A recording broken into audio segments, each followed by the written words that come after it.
Police Organization, People Public Security of Vietnam. Dito po sa People's Public Security of Vietnam, sila po ay nagpapatupad ng batas sa kanilang bansa na maging responsable at mapanatili ang kaayusan at mapanatiling ligtas ang kanilang lipunan. Sa Ministry of Public Security, MPS naman po, ito po ay siya po ang pinakang main law enforcement agency ng China at Vietnam.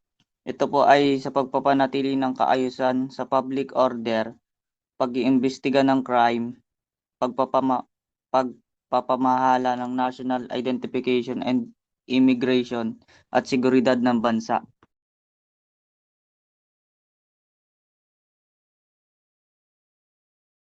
Brief history. Nag-start yung police system ng Vietnam as decentralized, meaning spread out yung police power nila. Currently, centralized na yung police power nila, meaning iisa lang yung power o sa ano nila. Yung in charge dun sa police organization nila. Ayun lang po.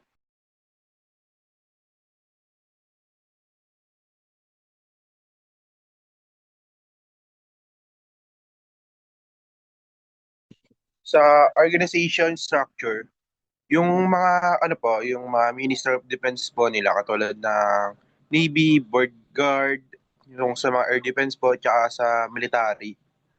Tapos doon po sa General Staff Headquarters po, may mga ganun po sila. Ayun lang, next. Dito naman sa rank classification ng Vietnam, same sila kagaya ng iba. Gumagamit sila ng Cheron, gumagamit sila ng Anahaw leaves, tas meron din silang star na ginagamit as rank insignia nila. Pero naman pag kinumpara naman sa Pilipinas, ang difference lang yung Pilipinas, gumagamit sila ng Sampaguita cluster. Ayun lang.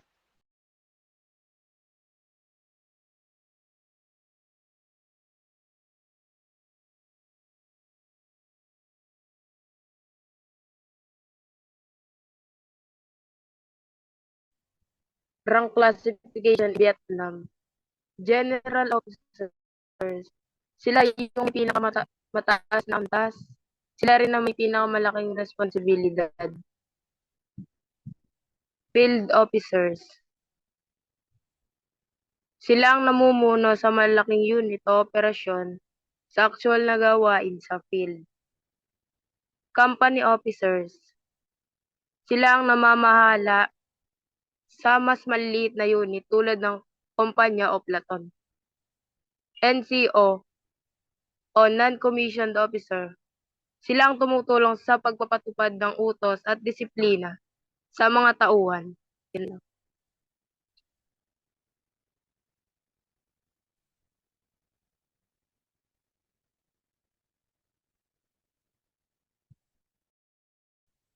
Sa Vietnam Unique Police System naman po, ang police system ng Vietnam ay tinatawag na People Public Security of Vietnam or PPSV. Isa itong natatangi at lubos na dito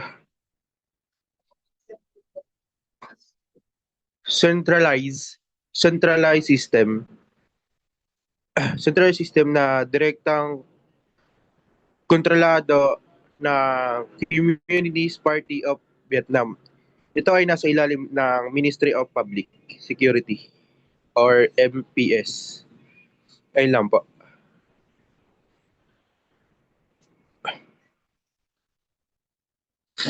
At dito din po sa next, sa may single ministry control. Lahat ng police ay nasa ilalim lamang ng Ministry of Public Security or MPS. Walang hiwalay na City of Municipal Police. Ibig sabihin, iisa lang ang namamahala mula national hanggang local level. Sa security policing combined po, Nasa isang organization lang ang lahat, kaya mas mabilis ang koordinasyon at mas mahigpit ang kontrol sa seguridad. Commune level, commune level police. May mga police hanggang sa pinakamaliit na administrative unit.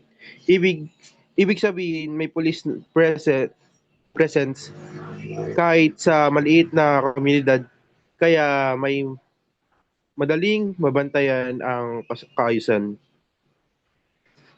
Para paramilitary culture, not nature.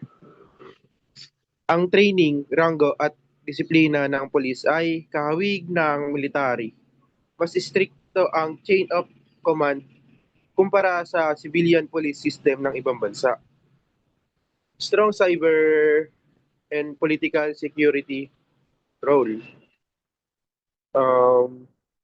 Malaki ang focus nila sa online monitoring at political security upang mapanatili mapanatili mapanatili ang internal stability ng bansa. Ay lang. That's for all. Thank you po.